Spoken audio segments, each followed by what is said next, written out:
ಪಾಸ್ಕಾ ಕಾಲದ 7ನೆಯ ಶುಕ್ರವಾರ. ಪ್ರೇಷಿತರ ಕಾರ್ಯಕಲಾಪಗಳಿಂದ ವಾಚನ.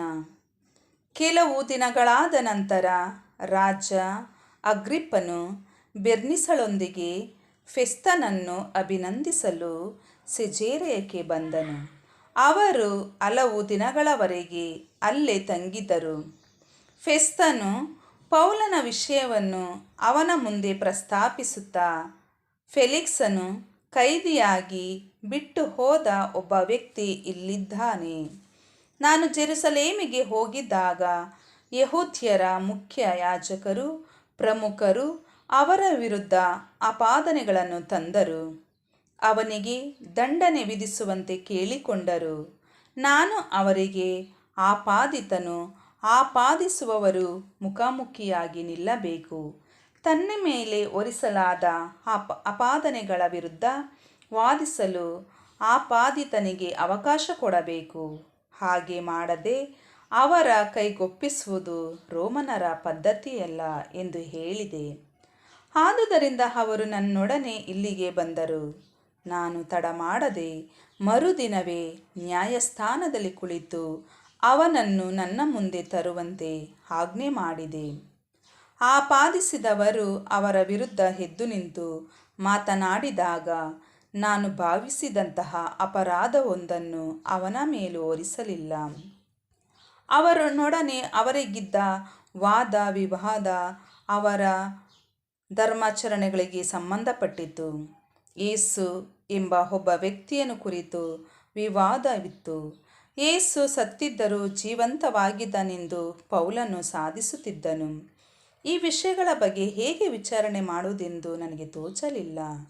ಆದುದರಿಂದ ನೀನು ಜೆರುಸಲೇಮಿಗೆ ಹೋಗಿ ಅಲ್ಲಿ ಈ ವಿಷಯಗಳ ಬಗ್ಗೆ ವಿಚಾರಣೆಗೆ ಒಳಗಾಗಲು ಇಷ್ಟಪಡುತ್ತೀಯಾ ಎಂದು ಪೌಲನನ್ನು ಕೇಳಿದೆ. ಅದಕ್ಕೆ ಅವನು, ಚಕ್ರವರ್ತಿಯೇ, ನನ್ನ ವಾದವನ್ನು ತೀರ್ಮಾನಿಸಲಿ, ಅಲ್ಲಿಯವರೆಗೆ ನನಗೆ ರಕ್ಷಣೆ ಬೇಕು ಎಂದು ವಿನಂತಿಸಿದ. ಅಂತೆಯೇ ಅವನನ್ನು ಚಕ್ರವರ್ತಿಯ ಬಳಿಗೆ ಕಳುಹಿಸಲಾಗುವ ತನಕ ಕಾವಲಿನಲ್ಲಿ ಇಡಬೇಕೆಂದು ಆಜ್ಞೆ ಮಾಡಿದೆ ಎಂದನು. ಪ್ರಭುವಿನ ವಾಕ್ಯ. ದೇವರಿಗೆ ಕೃತಜ್ಞತೆ ಸಲ್ಲಲಿ. ಕೀರ್ತನೆ. ಶ್ಲೋಕ. ಸ್ಥಾಪಿಸಿಹನು ಪ್ರಭು ಸ್ವರ್ಗದೊಳು ಸಿಂಹಾಸನವನ್ನು. ಭಜಿಸು ನನ್ನ ಮನವೇ, ಭಜಿಸು ಪ್ರಭುವನ್ನು, ನನ್ನ ಅಂತರಂಗವೇ ಭಜಿಸು ಆತನನ್ನು. ನೆನೆ ಆತನ ಪರಮಪಾವನ ನಾಮವನ್ನು. ಭಜಿಸು ನನ್ನ ಮನವೇ, ಭಜಿಸು ಪ್ರಭುವನ್ನು, ಮರೆಯದಿರು ಆತನ ಉಪಕಾರಗಳೊಂದನ್ನು. ಶ್ಲೋಕ. ಸ್ಥಾಪಿಸಿಹನು ಪ್ರಭು ಸ್ವರ್ಗದೊಳು ಸಿಂಹಾಸನವನ್ನು. ಆಕಾಶ ಮಂಡಲವು ಭೂಮಿಯಿಂದೆಷ್ಟೋ ಉನ್ನತ. ದೈವ ಭಯ ಉಳ್ಳವರಿಗೆ ಆತನ ಕೃಪೆ ಅಷ್ಟೇ ಸನ್ನುತ. ಪಡುವಣದಿಂದ ಮೂಡಣವೆಷ್ಟೋ ದೂರ. ದೂಡಿದನಾತ ನಮ್ಮ ಪಾಪಗಳನ್ನು ಅಷ್ಟು ದೂರ. ಶ್ಲೋಕ. ಸ್ಥಾಪಿಸಿಹನು ಪ್ರಭು ಸ್ವರ್ಗದೊಳು ಸಿಂಹಾಸನವನ್ನು. ಸ್ಥಾಪಿಸಿಹನು ಪ್ರಭು ಸ್ವರ್ಗದೊಳು ಸಿಂಹಾಸನವನ್ನು. ಎಲ್ಲದರ ಮೇಲೆ ನಡೆಸುತ್ತಿಹನು ರಾಜ್ಯಾಡಳಿತವನ್ನು. ಭಜಿಸಿರಿ ಪ್ರಭುವಿನ ದೇವದೂತರುಗಳೇ, ಆತನ ಆಣತಿ ಪಾಲಿಪ ಪರಾಕ್ರಮಿಗಳೇ, ಆತನ ನುಡಿಯಂತೆಯೇ ನಡೆಯುವ ಜನಾಂಗಗಳೇ. ಶ್ಲೋಕ. ಸ್ಥಾಪಿಸಿಹನು ಪ್ರಭು ಸ್ವರ್ಗದೊಳು ಸಿಂಹಾಸನವನ್ನು. ಘೋಷಣೆ. Alleluia, alleluia. ಪಿತನು ನನ್ನ ಹೆಸರಿನಲ್ಲಿ ಕಳುಹಿಸಿಕೊಡುವ ಪೋಷಕರಾದ ಪವಿತ್ರಾತ್ಮ ನಿಮಗೆ ಎಲ್ಲವನ್ನು ಬೋಧಿಸಿ ನಾನು ಹೇಳಿರುವುದನ್ನೆಲ್ಲ ನಿಮ್ಮ ನೆನಪಿಗೆ ತರುವರು. ಅಲ್ಲೆಲುಯ. ಯೋಹಾನನು ಬರೆದ ಪವಿತ್ರ ಶುಭ ಸಂದೇಶದಿಂದ ವಾಚನ. ಆ ಕಾಲದಲ್ಲಿ ಊಟವಾದ ಮೇಲೆ ಯೇಸು ಸೀಮೋನ ಪೇತ್ರನನ್ನು ನೋಡಿ, ಯೋಹಾನನ ಮಗನಾದ ಸೀಮೋನನೇ, ಇವರಿಗಿಂತಲೂ ಹೆಚ್ಚಾಗಿ ನೀನು ನನ್ನನ್ನು ಪ್ರೀತಿಸುತ್ತೀಯಾ ಎಂದು ಕೇಳಿದರು. ಅದಕ್ಕೆ ಪೇತ್ರನು, ಹೌದು ಪ್ರಭು, ನಾನು ನಿಮ್ಮನ್ನು ಪ್ರೀತಿಸುತ್ತೇನೆಂದು ನೀವೇ ಬಲ್ಲಿರಿ ಎಂದನು. ಯೇಸು ಅವನಿಗೆ, ನನ್ನ ಕುರಿಮರಿಗಳನ್ನು ಮೇಯಿಸು ಎಂದರು. ಯೇಸು ಎರಡನೆಯ ಬಾರಿ, ಯೋಹಾನನ ಮಗನಾದ ಸೀಮೋನನೇ, ನೀನು ನನ್ನನ್ನು ಪ್ರೀತಿಸುತ್ತೀಯಾ ಎಂದು ಕೇಳಲು, ಹೌದು ಪ್ರಭುವೇ, ನಾನು ನಿಮ್ಮನ್ನು ಪ್ರೀತಿಸುತ್ತೇನೆಂದು ನೀವೇ ಬಲ್ಲಿರಿ ಎಂದು ಮರು ನುಡಿದನು. ಯೇಸು ಅವನಿಗೆ, ನನ್ನ ಕುರಿಗಳನ್ನು ಕಾಯಿ ಎಂದರು. ಮೂರನೆಯ ಬಾರಿಯೂ ಯೇಸು, ಯೋಹಾನನ ಮಗನಾದ ಸೀಮೋನನೇ, ನೀನು ನನ್ನನ್ನು ಪ್ರೀತಿಸುತ್ತೀಯಾ ಎಂದು ಕೇಳಿದರು. ನೀನು ನನ್ನನ್ನು ಪ್ರೀತಿಸುತ್ತೀಯಾ ಎಂದು ಯೇಸು ಮೂರನೆಯ ಬಾರಿ ಕೇಳಿದನ್ನು ಕಂಡು ಪೇತ್ರನು ನೊಂದುಕೊಂಡನು. ಪ್ರಭುವೇ, ನಿಮಗೆ ಎಲ್ಲವೂ ತಿಳಿದೇ ಇದೆ, ನಾನು ನಿಮ್ಮನ್ನು ಪ್ರೀತಿಸುತ್ತೇನೆ ಎಂದು ನಿಮಗೆ ತಿಳಿದಿದೆ ಎಂದು ಹೇಳಿದನು. ಅದಕ್ಕೆ ಯೇಸು, ನನ್ನ ಕುರಿಗಳನ್ನು ಮೇಯಿಸು, ನಾನು ನಿನಗೆ ಸತ್ಯವಾಗಿ ಹೇಳುತ್ತೇನೆ ಕೇಳು, ತಾರುಣ್ಯದಲ್ಲಿ ನೀನೇ ನಡುಕಟ್ಟಿಕೊಂಡು ಕಷ್ಟ ಬಂದ ಕಡೆ ನಡೆದೆ, ವೃದ್ಧಾಪ್ಯದಲ್ಲಾದರೂ ನೀನು ಕೈ ಚಾಚುವೆ, ಬೇರೊಬ್ಬನು ನಿನ್ನ ನಡುಕಟ್ಟಿ ನಿನಗಿಷ್ಟವಿಲ್ಲದ ಕಡೆ ನಿನ್ನನ್ನು ನಡೆಸಿಕೊಂಡು ಹೋಗುವನು ಎಂದು ನುಡಿದರು. ಪೇತ್ರನು ಎಂಥ ಸಾವಿನಿಂದ ದೇವರ ಮಹಿಮೆಯನ್ನು ಬೆಳಗಿಸಿದಾನೆಂದು ಸೂಚಿಸಿ ಹಾಗೆ ಹೇಳಿದರು. ಇದಾದ ಮೇಲೆ ಯೇಸು ಪೇತ್ರನಿಗೆ, ನೀನು ನನ್ನನ್ನು ಹಿಂಬಾಲಿಸಿ ಬಾ ಎಂದರು. ಪ್ರಭುವಿನ ಶುಭ ಸಂದೇಶ. ಕ್ರಿಸ್ತರೇ, ನಿಮಗೆ ಸ್ತುತಿ ಸಲ್ಲಲಿ.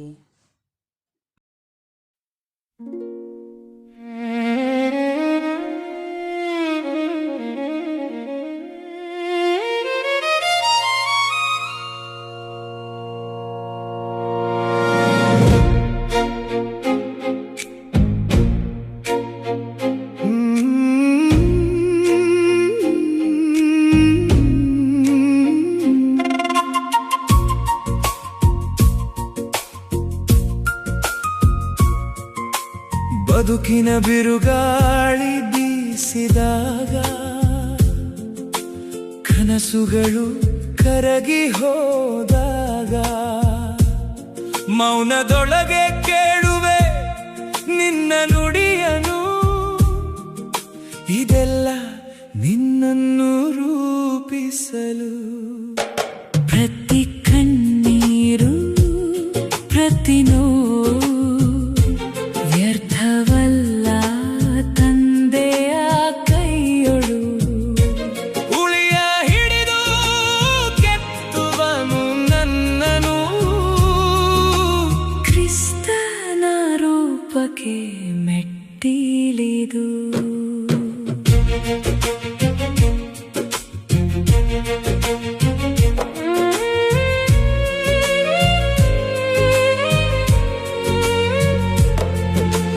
ತಂದೆಯ ಕೈಯಲ್ಲಿರುವ ಉಳಿಯದು ನನ್ನ ಹೃದಯವನ್ನು ಕೆತ್ತುವುದು. ನೋವಿನ ಗಾಯವಿಲ್ಲ, ಕೃಪೆಯ ಗುರುತು, ಆತನಂತೆ ನಾನಾಗುವ ದಾರಿಯು.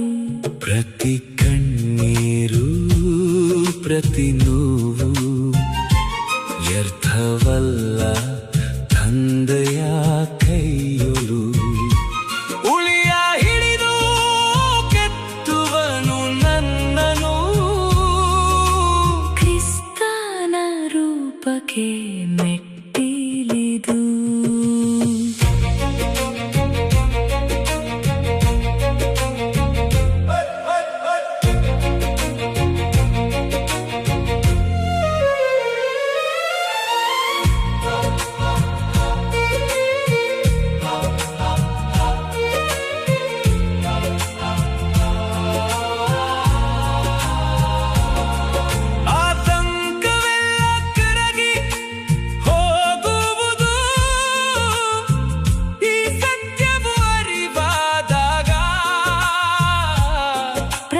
ಘಟನೆಯು ಪವಿತ್ರ ಮೆಟ್ಟಿಲು, ಆತನಂತೆ ನಾನಾಗುವ ಪಯಣಕ್ಕೆ. ಪ್ರತಿ ಕಣ್ಣೀರು, ಪ್ರತಿ ನೋವು ವ್ಯರ್ಥವಲ್ಲ ತಂದೆಯ ಕೈಯೊಳು. ಉಳಿಯ ಹಿಡಿದು ಕೆತ್ತುವನು ನನ್ನನು, ಕ್ರಿಸ್ತನ ರೂಪಕ್ಕೆ ಮೆಟ್ಟಿಲಿದು.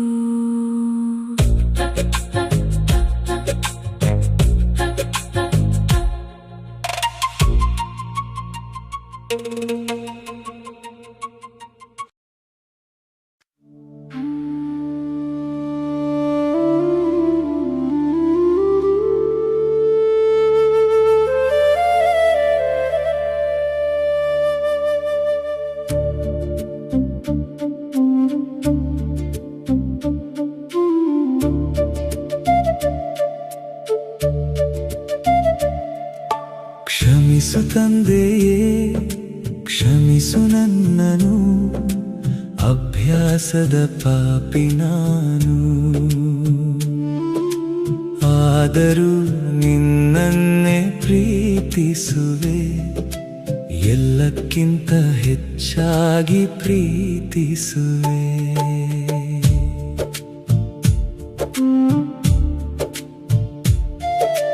ಬಿದ್ದು ಬಿದ್ದು ಏಳುವ ಮಗ ನಾನು, ನಿನ್ನ ಕೈ ಹಿಡಿಯದೆ ನಿಲ್ಲಲಾರೆ. ನೀತಿಯ ದಾಹ ನನ್ನಲ್ಲಿ ಇಟ್ಟವನು ನೀನು, ನೀರಾಗಿ ಬಂದು ತಣಿಸಯ್ಯ. ಕ್ಷಮಿಸು ತಂದೆಯೇ, ಕ್ಷಮಿಸು ನನ್ನನು, ಅಭ್ಯಾಸದ ಪಾಪಿ ನಾನು.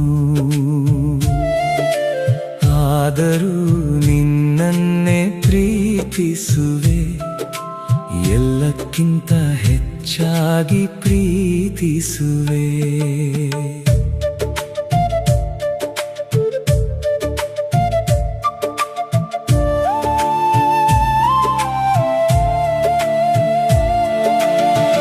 ಎಷ್ಟು ಸಲ ಇನ್ನು ಮಾಡೆನು ಅಂದೆನೋ, ಅಷ್ಟೇ ಸಲ ಮತ್ತೆ ಬಿದ್ದೆನು. ನನ್ನ ಮಾತಿಗೆ ನಾನೇ ದ್ರೋಹ ಬಗೆದೆ, ನಿನ್ನ ಹೃದಯ ನೋಯಿಸಿದೆ. ಆದರೆ ತಂದೆ, ನಿನ್ನ ಪ್ರೀತಿ ಬದಲಾಗಿಲ್ಲ, ನಿನ್ನ ಕೃಪೆ ಕಡಿಮೆಯಾಗಿಲ್ಲ. ದುಂದುಗಾರ ಮಗನಂತೆ ಬಂದಿರುವೆ, ಯೋಗ್ಯನಲ್ಲ ಅಂತ ಗೊತ್ತು, ಆದರೂ ಬಂದೆ. ಕ್ಷಮಿಸು ತಂದೆಯೇ, ಕ್ಷಮಿಸು ನನ್ನನು, ಅಭ್ಯಾಸದ ಪಾಪಿ ನಾನು. ಆದರೂ ನಿನ್ನನ್ನೇ ಪ್ರೀತಿಸುವೆ, ಎಲ್ಲಕ್ಕಿಂತ ಹೆಚ್ಚಾಗಿ ಪ್ರೀತಿಸುವೆ.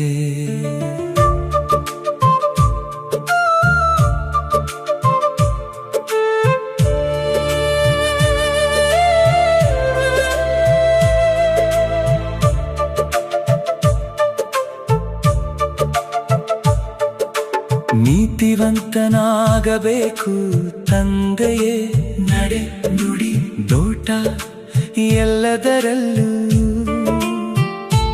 ಕದ್ದು ನೋಡುವ ಕಣ್ಣು ಬೇಡ, ಸುಳ್ಳಾಡುವ ನಾಲಿಗೆ ಬೇಡ, ಕೋಪದ ಕೈ ಬೇಡ.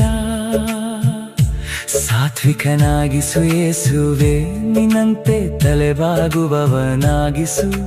ಹೊಡೆದರೆ ಇನ್ನೊಂದು ಕೆನ್ನೆ ಕೊಡುವ, ಶಪಿಸಿದರೆ ಆಶೀರ್ವದಿಸುವ ಮನಸ್ಸು ಕೊಡು.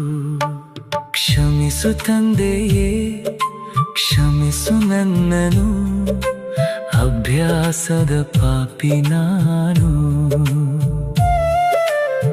ಆದರೂ ನಿನ್ನನ್ನೇ ಪ್ರೀತಿಸುವೆ, ಎಲ್ಲಕ್ಕಿಂತ ಹೆಚ್ಚಾಗಿ ಪ್ರೀತಿಸುವೆ.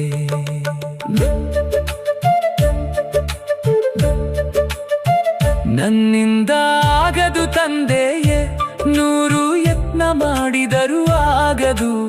ಆದರೆ ನಿನ್ನ ರಕ್ತಕ್ಕೆ ಶಕ್ತಿ ಇದೆ, ಹಿಮದಂತೆ ಬಿಳುಪು ಮಾಡಲು. ನಿನ್ನ ಆತ್ಮನಿಗೆ ಬಲ ಇದೆ, ಕಲ್ಲಿನ ಹೃದಯವನ್ನು ಮಾಂಸ ಮಾಡಲು. ಇಂದು ನನ್ನನ್ನು ತೊಳೆಯಯ್ಯ, ಹೊಸ ಸೃಷ್ಟಿಯಾಗಿ ಮಾಡಯ್ಯ. ಕ್ಷಮಿಸು ತಂದೆಯೇ, ಕ್ಷಮಿಸು ನನ್ನನು, ನಿನ್ನ ಮಗನೆಂದು ಕರೆದೆಯಲ್ಲ. ನೀತಿಯ ವಸ್ತ್ರ ತೊಡಿಸಯ್ಯ, ಸಾತ್ವಿಕತೆಯ ಹೂವು ಮುಡಿಸಯ್ಯ. ಬೆಳಗಿನ ಜಾವದ ಇಬ್ಬನಿಯಂತೆ ನಿನ್ನ ಕೃಪೆ ನನ್ನ ಮೇಲೆ ಇಳಿಯಲಿ. ನಿನ್ನವನಾಗಿ ಬದುಕುವೆನು.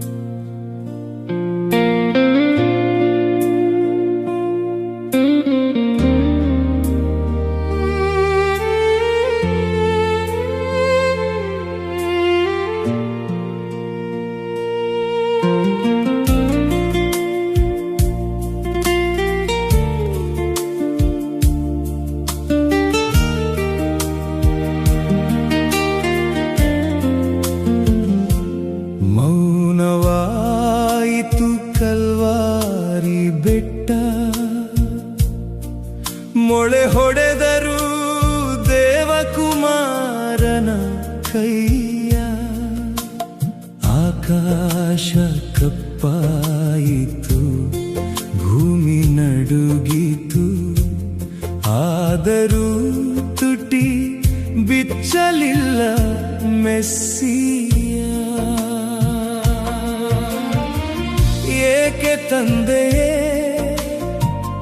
ಏಕೆ ಕೈ ಬಿಟ್ಟೆ ಎಂಬ ಕೂಗು ಮುಗಿಲು ಮುಟ್ಟಿತು. ಆ ಕೂಗಿನಲ್ಲಿ ನನ್ನ ಹೆಸರಿತ್ತು, ನನ್ನ ಪಾಪದ ಭಾರವಿತ್ತು. ಮೌನವಾಯಿತು ಕಲ್ವಾರಿ ಬೆಟ್ಟ,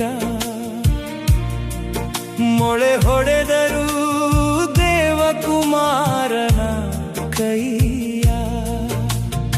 ಆಕಾಶ ಕಪ್ಪಾಯಿತು, ಭೂಮಿ ನಡುಗಿತು, ಆದರೂ ತುಟಿ ಬಿಚ್ಚಲಿಲ್ಲ ಮೆಸ್ಸಿಯ.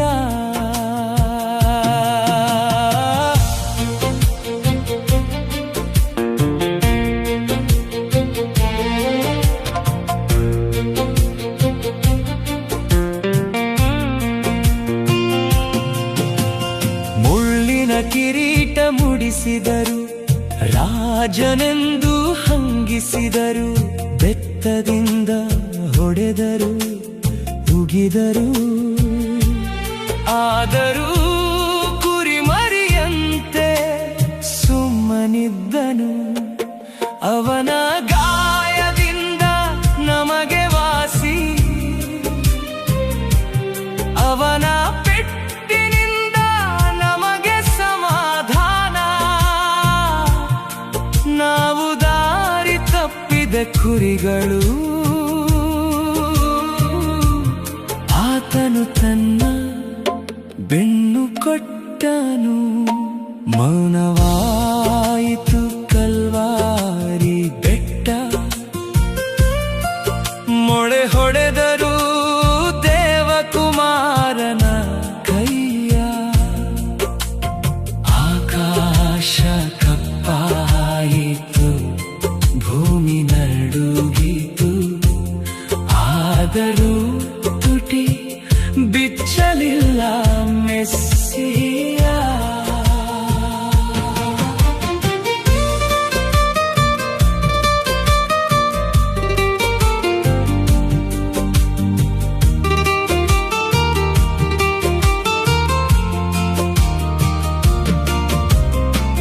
ಎರಡು ಕಳ್ಳರ ನಡುವೆ ತೂಗಿದನು, ಪಾಪಿಯ ಸ್ಥಾನದಲ್ಲಿ ನಿಂತನು. ನನ್ನನ್ನು ಬಿಟ್ಟು ಬಿಡು ಎನ್ನಲಿಲ್ಲ, ತಂದೆಯೇ ಇವರನ್ನು ಕ್ಷಮಿಸು ಎಂದನು. ಕೈಯ ಚಾಚಿದನು, ಬಾಹು ಅಗಲಿಸಿದನು, ಲೋಕವನ್ನೆಲ್ಲ ಅಪ್ಪಿಕೊಳ್ಳುವಂತೆ. ರಕ್ತ ಹನಿ ಹನಿಯಾಗಿ ಇಳಿಯಿತು, ನನ್ನ ಪಾಪದ ಸಾಲ ತೀರಿತು. ಮೌನವಾಯಿತು ಕಲ್ವಾರಿ ಬೆಟ್ಟ, ಮೊಳೆ ಹೊಡೆದರು ದೇವಕುಮಾರನ ಕೈಯ. ಆಕಾಶ ಕಪ್ಪಾಯಿತು, ಭೂಮಿ ನಡುಗಿತು, ಆದರೂ ತುಟಿ ಬಿಚ್ಚಲಿಲ್ಲ ಮೆಸ್ಸಿಯ. ಎಲ್ಲ ಮುಗಿಯಿತು ಎಂದನು ಕೊನೆಗೆ, ತಲೆ ಬಾಗಿಸಿ ಆತ್ಮವ ಒಪ್ಪಿಸಿದನು. ದೇವಾಲಯದ ತೆರೆ ಹರಿದು ಹೋಯಿತು, ಮನುಷ್ಯನಿಗೂ ದೇವರಿಗೂ ದಾರಿ ತೆರೆಯಿತು. ಅಂದು ಸತ್ತವನು ಸಮಾಧಿಯಲ್ಲಿ ಉಳಿಯಲಿಲ್ಲ, ಮೂರನೇ ದಿನ ಜಯವೀರನಾಗಿ ಎದ್ದನು. ಮರಣದ ಮುಳ್ಳು ಮುರಿಯಿತು, ಪಾಪದ ಕಟ್ಟು ಕಳಚಿತು, ಮೌನವಾಯಿತು ಕಲ್ವಾರಿ ಬೆಟ್ಟ. ಆದರೆ ಆ ಮೌನವೇ ನನ್ನ ಹಾಡಾಯಿತು. ನನ್ನ ಬದಲು ಆತನು ಸತ್ತನು, ಆತನ ಬದಲು ನಾನು ಬದುಕುವೆನು. ಈ ತ್ಯಾಗಕ್ಕೆ ನಾನೇನು ಕೊಡಲಿ, ಈ ಜೀವವನ್ನೇ ಕಾಣಿಕೆಯಾಗಿ ಕೊಡುವೆನು.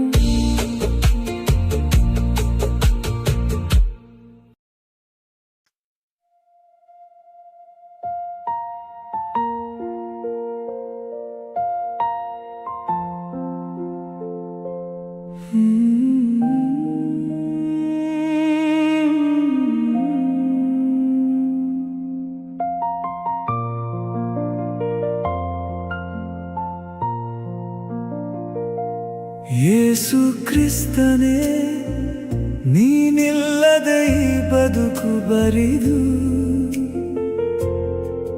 ಉಸಿರಾಡಿದರೂ ಬದುಕದ ಜೀವನಾನಿದು. ಯುಗ ಯುಗದ ದಾಹವೊಂದು ಎದೆಯಲಿ ಉರಿವಾಗ, ನಿನ್ನ ಹೆಸರುಂದೇ ತಂಪು, ಬೇರೇನೂ ಬೇಡ ನನಗೆ.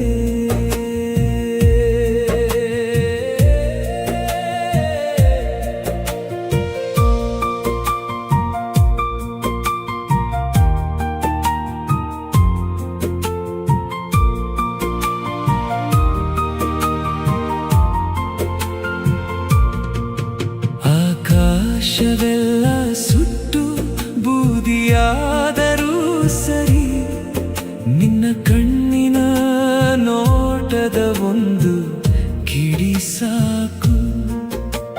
ಶಿಲುಬೆಯಲಿ ಚೆಲ್ಲಿದ ರಕ್ತದ ಮಳೆಯ ನೆನೆದು, ಈ ಎದೆಯ ಮರುಭೂಮಿ ಅಳುವುದು ನಿನಗಾಗಿ.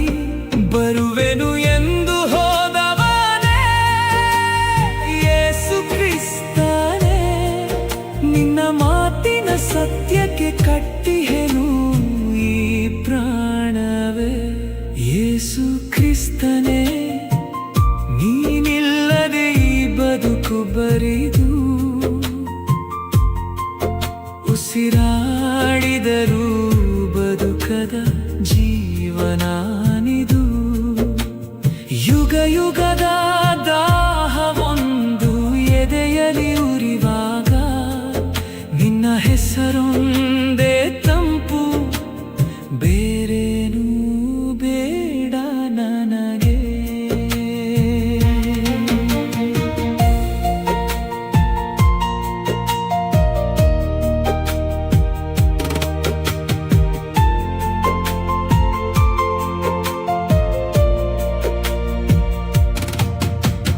ಲೋಕದ ಸಿಂಹಾಸನವೆಲ್ಲ ಧೂಳಾಗಿ ತೋರುವುದು, ನಿನ್ನ ಪಾದದ ಬಳಿ ಕೂರುವ ಧೂಳೆ ನನಗೆ ಪಟ್ಟ.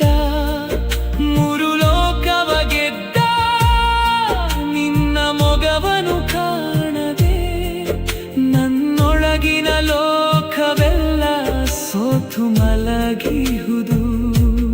ನನ್ನವಳು ಎಂದು ಒಮ್ಮೆ ಎದೆಗವಚಿಕೋ ಯೇಸುವೆ, ಆ ಅಪ್ಪುಗೆಯೊಳಗೆ ಸಾವು ಬಂದರೂ ಚಿಂತೆ ಇಲ್ಲವೇ. ಯೇಸು ಕ್ರಿಸ್ತನೇ, ನೀನಿಲ್ಲದೆ ಈ ಬದುಕು ಬರಿದು, ಉಸಿರಾಡಿದರೂ ಬದುಕದ ಜೀವನಾನಿದು. ಯುಗ ಯುಗದ ದಾಹವೊಂದು ಎದೆಯಲಿ ಉರಿವಾಗ, ನಿನ್ನ ಹೆಸರೊಂದೇ ತಂಪು, ಬೇರೇನೂ ಬೇಡ ನನಗೆ. ಸಮಾಧಿಯ ಬಂಡೆಯ ಸೀಳಿದ ನಿನ್ನ ಬಲವೇ, ನನ್ನೆದೆಯ ಬಂಡೆಯನ್ನು ಸೀಳಿ